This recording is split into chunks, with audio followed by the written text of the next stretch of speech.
الحمد لله نحمده ونستعينه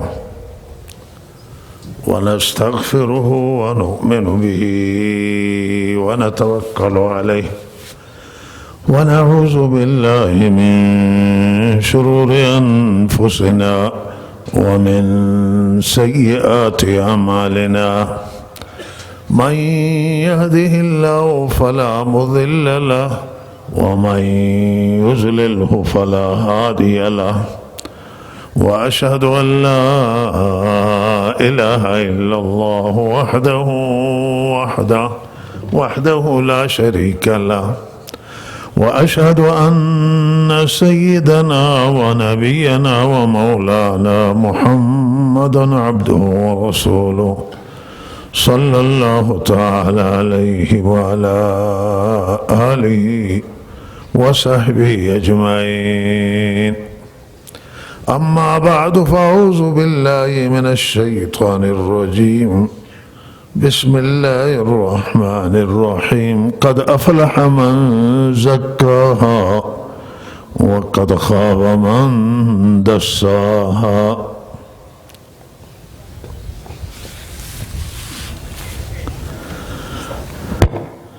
الله سبحانه و تعالی یکی از بالاترین آزمایش ها و آزمون و امتحان برای بشر نفس خودش را قرار داده است. نفسی که به تعبیر قرآن عظیم الشان از زبان حضرت یوسف علیه السلام ان النفس لامارة بالسوء، نفسی که به کثرت امر میکنه و بار بار امر میکنه و اصرار میکنه به گناه و معصیت و نافرمانی پروردگار. سو عام هم ضایع کردن حقوق الله است و نادیده گرفتن مقررات پروردگاره و حقوق الناس. نفس به کثرت مرا امر میکنه که حقوق مردم نادیده بگیریم، زیر پا بگذاریم، حق مردم ضایع بشه و این هم نافرمانی پروردگار است، چرا که الله تعالی امر کرده به بشر و انسان و همه ما که حقوق مردم را در نظر بگیریم.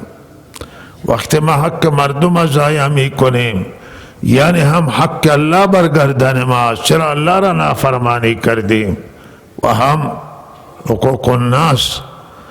و لحاظا اینجا دو توبه برگردن ما هست، هم توبه میکنیم که خدا را نافرمانی کردیم و حق خدا برگردن ماست، و حق مردم که مردم حقش را ضایع کردیم. کسی که غیبت میکنه هم خدا را نافرمانی میکنه، چرا که الله فرموده ولا یغتب بعضکم بعضا، بعض از شما بعض غیبت نکنید.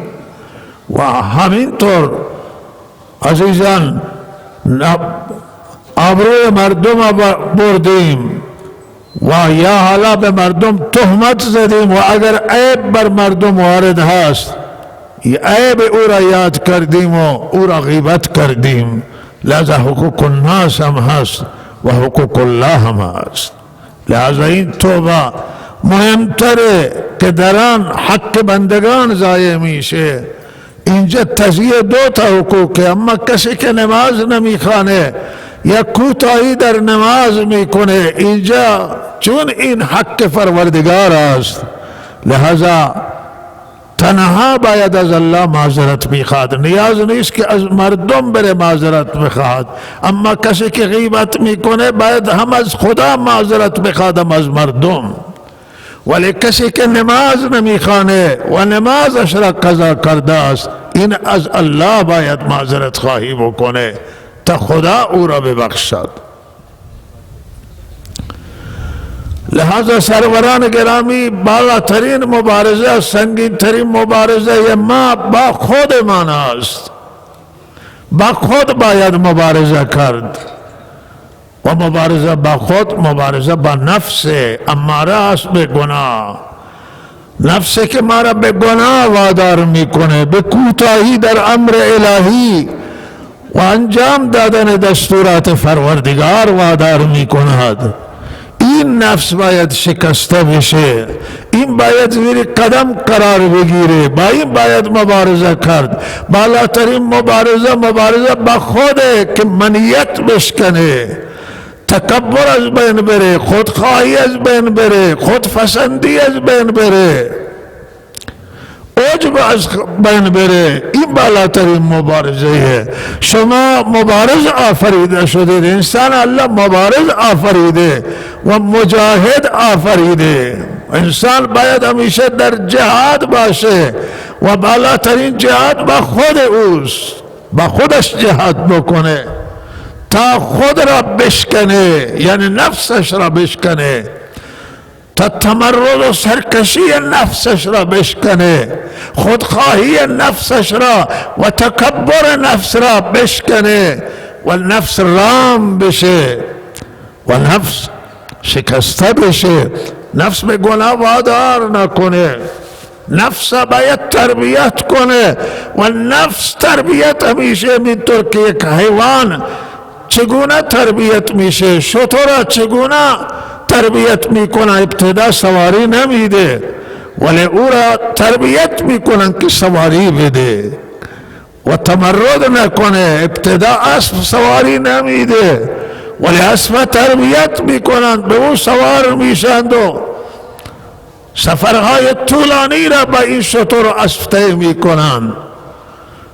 انسان نفسش همینطوره، وقتی که نفس شکسته بشه، وقتی نفس پایمال بشه و وقتی نفس اصلاح بشه، عزیزان من در طول این راهی که ما به سوی خدا میبریم ما را یاری میکنه، نفس ما را کمک میکنه، سواری میده، ما را همراهی میکنه برای آنکه ما از پروردگار اطاعت کنیم، از الله فرمان ببریم و اطاعت کنیم. لذا این انسان مبارز و مجاهده، باید جهاد کنه با نفسش و جهاد کنه با شیطان.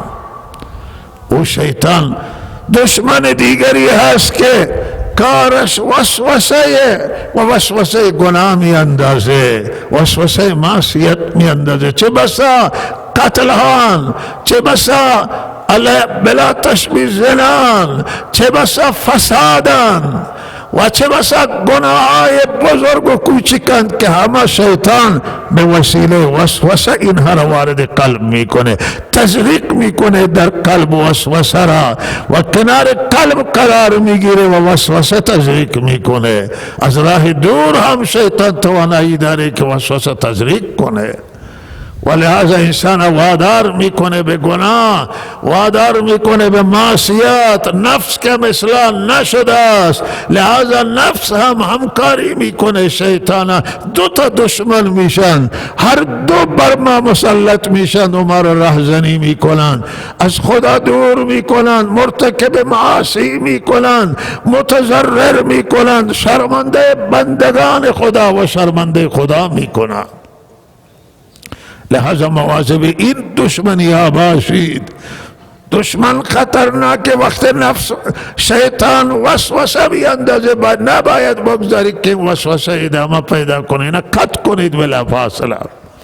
خود را به خیال دیگر بیندازید، به خیال عذابهای آخرت بیندازید و رحمتها و نعمتهای آخرت بیندازید. خود را به خیال حساب و کتاب فردای قیامت و خود را به عذابهای قبر بیندازید، خیال عذابهای قبر، ناراضگی خدا در دنیا. و لحاظا شیطان با این راهش را مسدود کنید، سد کنید راه شیطانانی که وسوسه بیندازه. کار شیطان فقط و فقط وسوسه است، من شر الوسواس الخناس الذي يوسوس في صدور الناس من الجنة والناس. اللہ تعلیم داده که تنها ما این نیست که شیطان دفع کنیم وسوسه‌اش را، بلکه پناهندگی حاصل کنیم به الله. اعوذ بالله من الشیطان الرجیم. شخص عصبانی بود توی مسجد و صداش بلند بود و رگهای گردنش باد کرده بودن. آن حضرت فرمود که چیزی من میدانم که اگر این بخانه آرام بگیره. گفتن چیه؟ گفتن اعوذ بالله من الشیطان الرجیم. وقتی شما عصبانی شدید، وقت شیطان وسوسه وارد کرد به شما، راه پناهندگی به الله اعوذ بالله من الشیطان الرجیم. وقتی یک عمل بزرگی را مانند قرآن آغاز کردید، قرآن میخواد تلاوت بکنید، وقتی میخواید نماز بخونید، در آغاز نماز که قرائت هست، هم اعوذ بالله من الشیطان الرجیم. چون شیطان بر سر تلاوت قرآن با شما می جنگه. خیلی بر شیطان سخته، ذکر بر شیطان اینقدر سخت نیست که تلاوت سخته. لہذا وقت ذکر بسم الله است و وقت عزیزان من تلاوت قرآن اعوذ بالله من الشیطان الرجیم. در آغاز نماز در اولی رکعت هم اعوذ بالله من الشیطان الرجیم میخوانند. پناهندگی به الله. هرگاه وسوسه آمد اعوذ بالله من الشیطان الرجیم. دفع کنید شیطانا و فنا به الله بجویید که این دشمن من و شما را وادار به گناه نکنه و نفس من و شما را بدبخت نکنه و به گناه وارد نکنه. غافل نباشید از شیطان، غافل نباشیم از نفس اماره. غفلت اگر ما داشته باشیم این کارشون با ما میکنند. لہذا بیدار باشیم و هوشیار باشیم که گناه امروز همه گناهایی که توی جامعه برمیگردن به نفس شیطان برمیگردن. لہذا انسان توجه به تعلیم الله نکنه، به شریعت پروردگار نکنه، توجه به سنت حضرت رسول صلی الله علیه وسلم نکنه و لہذا بره به هواهای نفسانی، به گناه چه که نفس میگه و شیطان میگه. لہذا آدم بدبخت میشه، گناهگار میشه و از رحمت الله تعالی دور قرار میگیره. خواهران این توجه را داشته باشند که آرایش در داخل خانه هست برای شوهر، برای محارم، و آرایش بیرون برای شوهر نیست. این برای مردان نامحرمه. کسانی که سرخی میزنن زنان و بیرون میرن، این خلاف شریعته. زن اگر میخواد بیرون بره با همون شکل و شمایل عادی بیرون بره، آرایش نکنه، حتی لباسی هم بپوشه که جلب توجه نکنه. و اگر زن آرایش بکنه و بیرون بره، معنی که برای مردان بیگانه آرایش میکنه، معنی که جلب توجه مردان بیگانه را داشته باشه. اگر سرخی بزنه و بره، معنی که سرخی های او را بیگانگان ببینه، این از لحاظ شرعی حرامه و ناجایزه. ولا یبدین زینتهن، تفسیرش همینه. طلا را ظاهر بکنه و جواهرات و گردن بند و گوشوارا، اینها برای مردان بیگانه نیستن. اینا در داخل خانان، اینا برای شوهران. زن اگر بیرون میخواد بره، میخواد دانشگاه بره درس بخونه، دبیرستان میخواد بره، بازار میره، بیمارستان میره، مطب پزشکان میخواد مراجعه بکنه، بدون آرایش بره. آرایش مطلقا ناجایز است. اگر زن به هر حال هر رنگ خودش داره، همون بگذاره و بره بیرون. و نباید اون لباس هایی که جلب توجه میکنه زن او را به تن بکنه. یک لباس عادی، یک لباس ساده بپوشه و بره، نه لباسی که تنگ باشه و بدن نمایش بده. این هم درست نیست. این لباس، نه لباسی که نازک باشه و به هر حال این بدن ظاهر بکنه. و زن میتونه به این صورت بره. شریعت اسلام حرمت زن حفظ کرده، کرامت زن حفظ کرده، برای زن حرمت قائله، برای زن جایگاه قائله. زن شریعت اسلام نخواسته که مورد استفاده عموم قرار بگیره، زیبایی او و آرایش او، ولذا برای همین خاطر این حرم من کرده. زن کارش میتونه بیرون از خانه بره فعالیت بکنه، اما شؤونات دینیش را رعایت کنه و همه آنچه که اسلام گذاشته از پر از حکمته. زن اسلام قبول نداره این تفکرات غربی ها را و تفکرات شرقی ها را و تفکرات غیر مسلمانان را که زن برهنه و نیمه برهنه می کنند و به صحنه می آورند، به عرصه و بیرون می آورند، توی هتل ها، توی رستوران ها، توی دفاتر کار و توی تجارت خانه ها. زن اجازه نداده اسلام که شما از زن استفاده بکنید برای رونق رستوران، برای رونق هتلتون، برای رونق کار تجاریتون و برای دنیایتون. این اسلام من کرده است. زن بله با علم داره، با سواد باشه، شما از علم زن استفاده بکنید، از دانش زن استفاده بکنید، از سواد زن استفاده بکنید. نه زن ابزاره باشه که جلوی رستوران بازه، توی همین رستوران های باز شهرها که آدم میره یک زنی را نشاندن جلو و او را آرایش کردن، آرایش میکنه، می نشینه و سلامی میکنه به مراجع کنندگان. بدون آرایش زن کار بکنه هر جایی که میخواد کار بکنه. لذا این نفسه، همه این دسایس نفسن، همه این رهزنی های شیطانن که بشر بدبخت میکنه و انسان بیچاره میکنه، میگذاره. بعضی علامین توی شهر خودمون، تو همین کشور خودمون، بعضی از خواهرانن که آرایش میکنن بیرون میرن و لحاظا این کار ندرستی است. اسلام شما را من نکرده از فعالیت، اسلام من نکرده از کارهایی که بیرون انجام بدید، ولی میگه آرایش نکنید، با پوشش اسلامی کارتون انجام بدید. سختی هم نکرده، این حکمت خیر شما را و جامعه شما را خواستاد. و لحاظا بیدار باشید که نفس به گناه وادار میکنه من شما. امروز مفاسد زیاده، گناه زیاده، معصیت زیاده، نافرمانی زیاده، ولی از این همه دسیسه های نفس و شیطانه. باید مبارزه کرد با منکرات، باید مبارزه کرد با مفاسد، باید مبارزه بکنیم با نفس خودمون و شیطانمون که ما را میخواه از راه خدا بزنن و دور بکنن.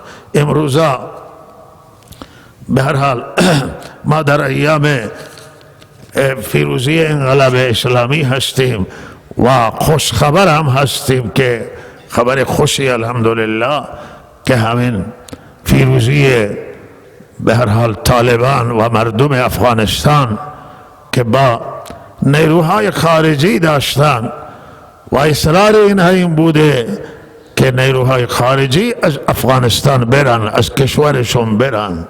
هیچ جای در دنیا نیست که راضی باشه ملتش که نیروهای خارجی توی کشورش باشه.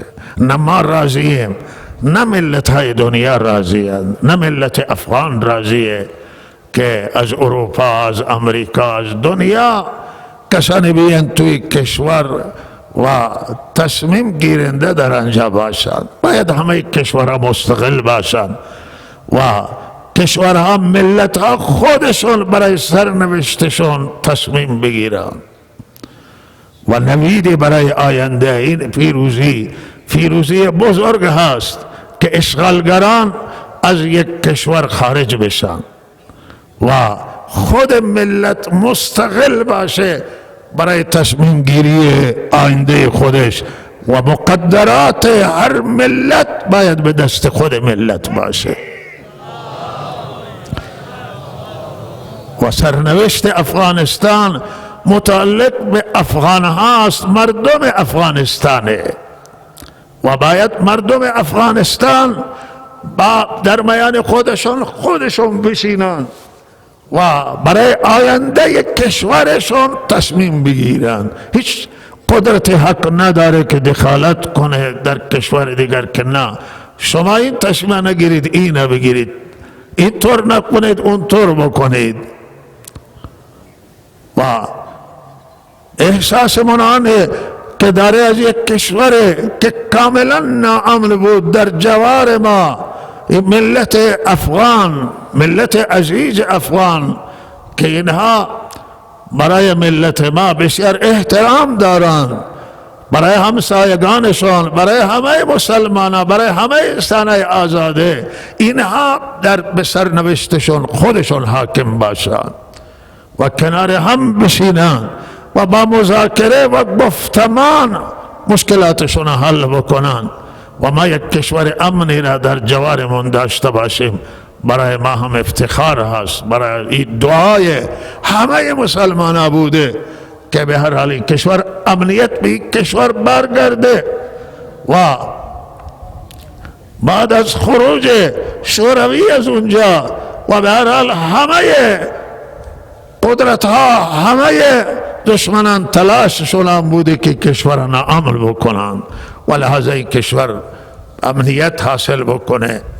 و این انشالله بعد از اینکه هم ملت افغان ناامید بودن در همه سفر حج، برادران افغانی را ما دیدیم جمع قابل ملاحظه، اینها سفارشون بود که شما برای افغانستان دعا کنید. نگفتم برای ما دعا کنید، گفتم برای آینده افغانستان دعا بکنید.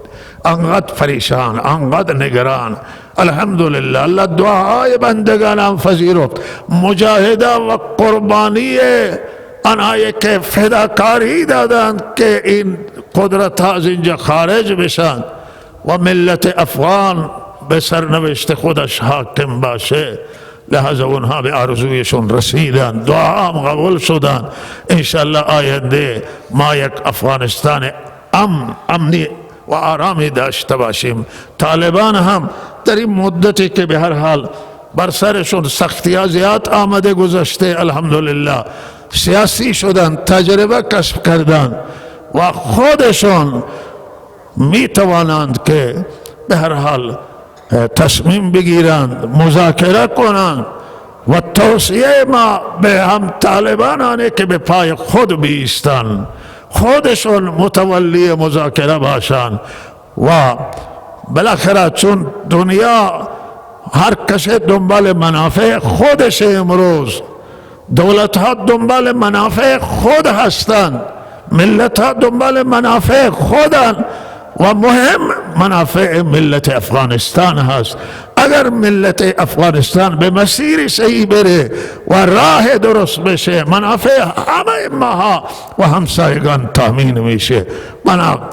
افغانستان امن اگر باشه، منافع کل کشورهای همجوار تامینه و لحاظا در تصمیم گیریشون از دوراندیشی و سعی صدر و اون تجربه را که کسب کردن تو این مدت انشالله استفاده بکنن و ما دعای مولانا که آینده افغانستان آزاد، افغانستان آباد و افغانستان با امن و همه اقوام و مذاهب متحد باشند.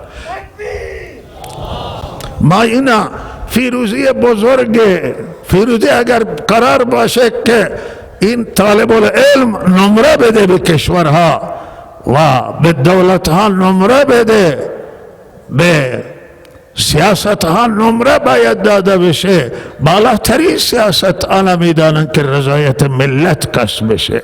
رضایت ملت مهمه. ما هم باید بررسی بکنیم که چه اندازه توانسته ایم در این 40 سال رضایت ملت کسب کرده ایم و دل مردم به دست آورده ایم. همه اقوام و مذاهب ایرانی را چه اندازه توانسته ایم که عدالت را در میان اجرا بکنیم و اینها را کنار هم قرار بدیم و وحدت و همدلی نه شعاری و زبانی بلکه دلی را در میانه برقرار بکنیم.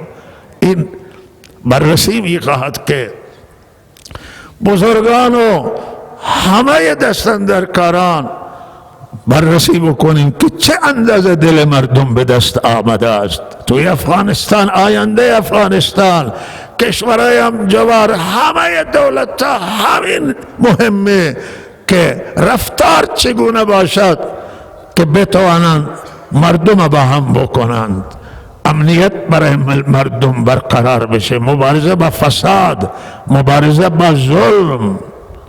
آنچه که دیروز جای صحبت بود و من عرض کردم، آنچه که رژیم گذشته را نابود کرد و تباه کرد و انقلاب را فیروز کرد، فساد بود، ظلم بود، بی‌عدالتی بود، خودخواهی بود، تکبر بود و غرور بود و تکیه بر غیر خدا بود و تکیه بر قدرت ظاهری، تکیه بر قدرت ها و ملت های دیگر. و انقلاب اسلامی در مقابل همین ظلم و فساد به قیادت و رهبری امام راحل به پیروزی رسید. علما و اندیشمندان و همه اقشار دانشگاهی متحد شده، اتحاد توانست انقلاب اسلامی را به پیروزی برسانه. همین اتحاد میتوانه در ادامه راه لازمیه و ضروریه و یہ اتحاد حاصل میشه با اینکه دل مردم به دست بیاید، رضایت مردم به دست بیاید. و ما بنده به عنوان یک دلسوز و خیرخواه توصیه میکنم که حرف مردم شنیده بشه و مردم دیده بشن، قشر دانشگاهی دیده بشه، حوزه ها و علما دیده بشن، طبقات مختلف دیده بشن و حرفشون شنیده باشه. و مردم تا زمانی که با هم باشند و متحد باشند، هیچ قدرت نمیتونه فیروز باشه بر ما و هیچ کسی نمیتونه افکارش را تحمیل کنه بر ما. ولی اگر خدای نکرده مردم ناراضگی داشته باشند و مردم ناراض باشند، مشکلات ایجاد میشه. لہذا توصیه مانی که به ظلم، به فساد، به گناه، با گناه و مخصوصا فسادی که سوءاستفاده های مالی که در بعض جا دیده میشه، با این خیلی باید مبارزه بشه. همه دستگاه ها باید با مواظب باشن و با افرادی که سوءاستفاده میکنن مبارزه بکنن. آینده افغانستان هم زمان میتونه خوب باشه که امن باشه، انجا فساد نباشه. و الان هم توی افغانستان همین شکایتی که فساد مالی بیداد میکنه. آینده افغانستان عرض کردم که با همین که حقوق همه اقوام و اقلیت های انجریت بشه، همه ادیان و مذاهب که در افغانستان انشالله حقوقشون تامین بشه و همه افغانیان دارای هر قومیتی باشن، همه ایرانی ها ایرانیان دارای هر مذهب و قومی باشن، همه امیدشون ایرانه، امید همه ما ایرانه و ما کشورمون دوست داریم، ما ملت ایران دوست داریم و ملت ایران بر همه از هر طبقه باشن برای ما عزیزان و ما به سربلندی ایران فکر میکنیم، به وحدت ملت ایران فکر میکنیم و ما هم همه را دعوت به وحدت میدیم. ما امت واحده هستیم، ملت واحده ایم و در کنار همیم، امنیت ایران میخواهیم و راحت ایران و ایرانیان و همه باید مردمی فکر کنیم و به مردم بیندیشیم، به اسلام بیندیشیم، به آینده کشورمون بیندیشیم و الله تعالی توفیق عنایت کند. مسئله نال امروز خیلی مطرح است و میگن که مردم به قسم قانع نمیشن. میگه آقا طرف قسم دروغین میخوره و ما نال میدیم، یعنی باید دست توی روغن ببره یا بالاخره آتش به دست بگیره یا توی آتش را نالهای مختلف میدن. توجه داشته باشید که نالها شرعی نیستن و شریعت اسلام با نال موافق نیست و این نیست که بیگناه توی نال نمی سوزه، ممکنه که نسوزه، ولی شما به بنده که پیش نماز شما هستم اگر شما به من یک چیز تهمت ناروایی را نسبت بدید، منم جرأت نمی کنم که بیگناه هم باشم دست به آتش بزنم. برای اینکه آتش میگن که حضرت ابراهیم نسوخته، همه ما که ابراهیم که نیست، بالاخره هزاران گناه از ما سر زده است و ما آتش بگیریم و بسوزیم و بعد شما بگیرید که آقا این گناهی کرد و این مال برد، این درست نیست. نال شرعی نیست و شما مسلمانید، به سوگند قناعت کنید. شما به خدا ایمان داشته باشید، اگر او دزد و او خلافکار و قناعت داشته نباشه به سوگند و سوگند ناحق بخوره، مطمئن باشید که خدا او را میگیره، هم دنیاش را تباه کرده و هم آخرتش را. بله دیروز کسی را من گفتن که قسمش میدیم به یک روی موضوعه و او طرف میگفت که نه خیلی قسم میخوره و من گفتم نه قسمه، بگذار که من ببرین توی مسجد قسم میدم و اگر قسم خورد بگذار مال شما را ببره. و آخر که مسجد رفتیم بالاخره مسئله تا حدود حل شد مسئله شون. و این که کسی بگه من قسم میخورم، تجربه من تا قسم بخوره این خیلی فرقه. خیلی هم میگه ما سوگند میخوریم اما این محل که میآین کسی روی قتل میخواستیم قسم بدیم، گفتم ما قسم میخوریم. اول گفتن که اینا گفتن توی مسجد مکی، با اونا گفتن که ما اینجا نمیتوانیم، همه مساجد خدا. گفت خیلی مسجد دیگری. آخر که نزدیک آمدم گفتم ما تا حالا خلاف کردیم ولی قسم ناحق نخوردیم و این کار از ما اتفاق افتاده و خودشون را هم تسلیم کردن. لہذا قسم که شریعت گذاشته بار سنگینی را گذاشته، مهمه و به قسم اکتفا بکنید و مردم مجبور برای نال نکنید.